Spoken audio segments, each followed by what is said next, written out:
Joseph, because of the nature of the last round, do you think you deserve a rematch? Yeah, it would be great to have a rematch. I think it was a great fight. We threw a lot of punches and knocked each other down. And it just depends on what the team's happy with, or if we can make a deal again. I think a rematch, based on the conversations I've had, and this isn't coming from me, that a rematch is a distinct possibility.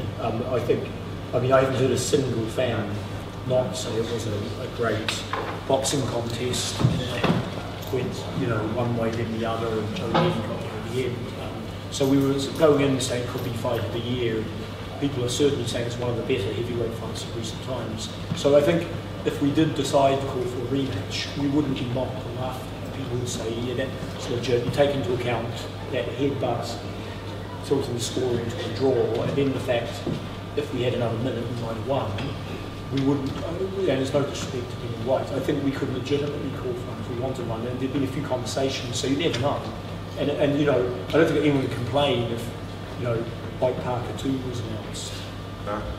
Joseph, after the Joshua fight, there was a clear sense of frustration in, I guess, how you boxed it.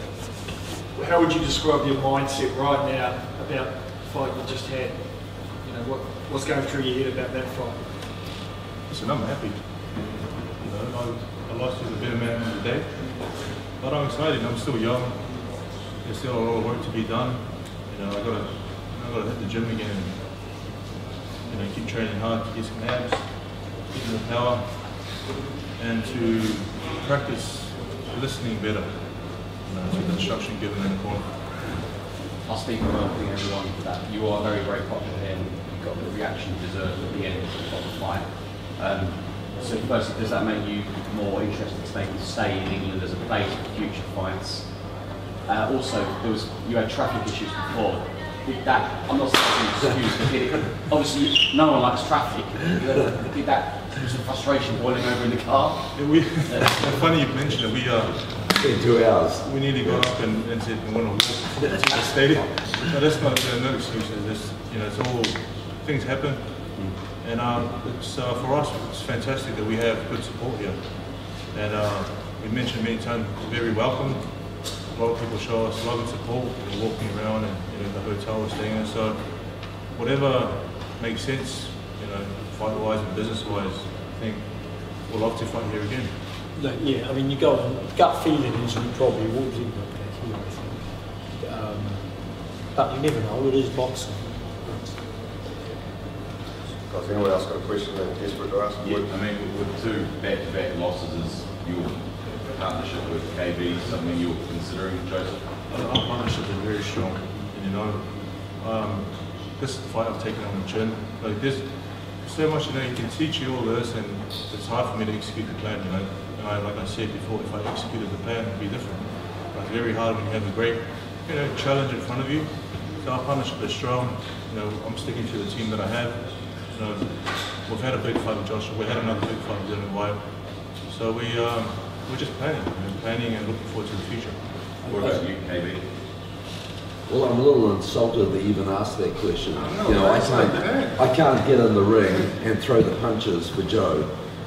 I give every ounce of energy that I have to this man. I love this man. And my mission is to make him as good as he possibly can be.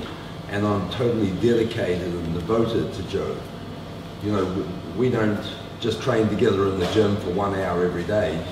We spend the whole day together every day, 7 days a week. We're a very close team. He's probably the best Dillian Whyte ever fought. And he's a tough guy. And he brought his he had a 10 intent, and he's nearly got over him. So it wasn't actually that bad night at the office and analysed it factually. Do you think Dillian should have had a point deducted for his kind of rough tactics? I thought he should have had several points deducted. I'm a little pissed actually.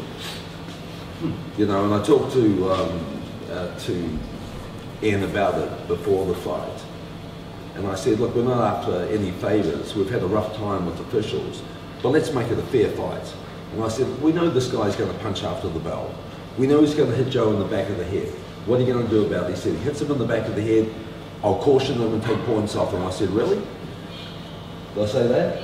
when we were rapping. I said, we know he's a dirty fighter. Okay, they were his tactics. And it works for him, okay? But I talked to the referee about it and I said, I don't want any favours, just officiate the fight. And he cautioned him a couple of times. Of course he should have points taken off, 100%. You weren't happy with the referee in the Joshua fight, so you're more angry tonight about this referee? No, I'm just, look, I'm a little angry because I had no chance of even speaking to the referee in the Joshua fight.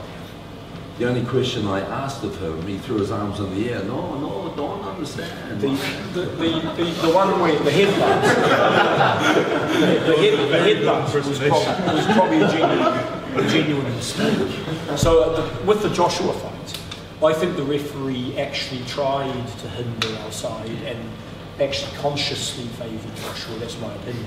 Tonight, I think in John Lewis probably thought it was. I'd put it more in the mistake category than the deliberate category.